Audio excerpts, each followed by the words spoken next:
Amụma njikọ aka Federal Government / International Fund for Agricultural Development Value Chain Development Program FGN IFAD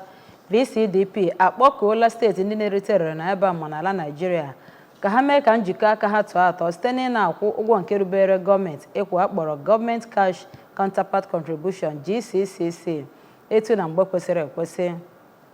Onye na-afụ maka nzikọrịta ozi nakwa nkwalite amamihe gbasara ndụmọdụ FGN IFAD VCDP Odoziakụ Vera Onyeka Onyilo onye kpọrọ oku a n'ọka n'oge ọzụzụ otu ụbọchị achịkọbara maka ndị ọrụ ha sitere na kansụl ime obodo asatọ bụ ndị na-esonye na ya bụ amụma mere ka amata na ị na-akwụ ya bụ ụgwọ n'oge kwesịrị ekwesị ga-enye aka wee tụkọrịta aro ha na gọọmenti steeti dịgasị iche iche etu a ga-esi wee kwalite ije ozi ya bụ amụma n'ime kansụl ime obodo ndị ahụ.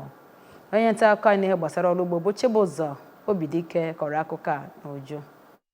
Bụ ihe mmemme bụ nnọọ nke gbadoro ụkwụ n'ụzọ dị iche iche a ga-eji wee chọpụta ka ndị litere elele na ya bụ amụma a na-emekwe nke ọma ya nakwazi otu a ga-esi na-eseta ihe dị iche iche ha na-eme ma nyekwezie ha mgbazi na otu ha ga-esi wee mee ka ihe ha na-eme waa na-aga n'iru. Oriakụ Onyeka Onyilo kwupụtara na ihe kpatara eji wee chịkọba ya bụ ihe mmemme bụ nnọọ iji wee kụziere ndị ahụ bịara ihe mmemme ahụ ihe dị iche iche otu ha ga-esi wee na-alụ ọrụ ha ọkachasị n'ihe gbasara iweta akụkọ dị iche iche banyere ndị ahụ dị iche iche ritere elele na amụma ahụ, ebe ọ kpọkụziri ndị bịara ya bụ ihe mmemme ka ha bụ nnọọ ndị ga-agbanyesi ike ịdị na-enyocha ndị ahụ ritere elele n'ihe mmemme ahụ ndị nọ na mpaghara dị iche iche nke steeti a iji wee nyopụta ma ha na-agakwa n'iru ka ọ na ha adịghị aga. Oriakụ Onyeka Onyilo kwupụtaziri na ntụziaka nke VCDP nakwazi amụma ha na-abagide iji wee zụọ ndị ọrụ ugbo na steeti a na otu ha ga-esi na-akọpụta nri bụ ịgba bụ nnọọ nke ya bụ ụlọ ọrụ na-agbanyesi ike ịhụ na ha lụrụ nke ọma dịka esi wee tụọ anya n'aka ha. Onye ji ọkwa steeti program coordinator nke FGN IFAD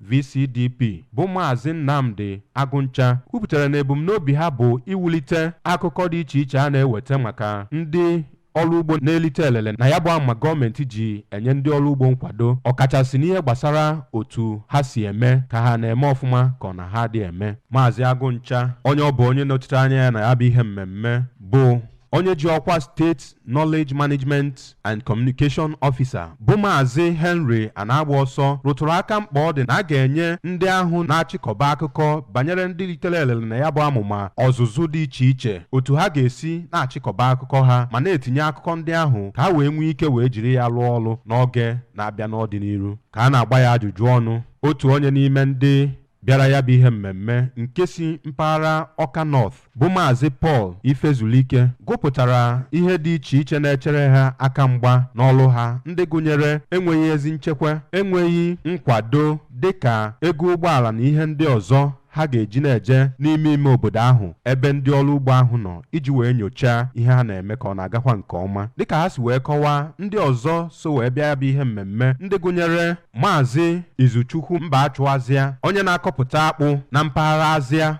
ya nakwazi ogbo ya si mpaghara Ọgbalụ wee bịa bụ Oriakụ Anthony Mokwe onye na-akọpụta osikapa kọwara nnọọ na ya bụ enyemaka gọọmenti nyere ha bụ nnọọ nke mere ka abụ ndị na-akọpụtazi nri n'uju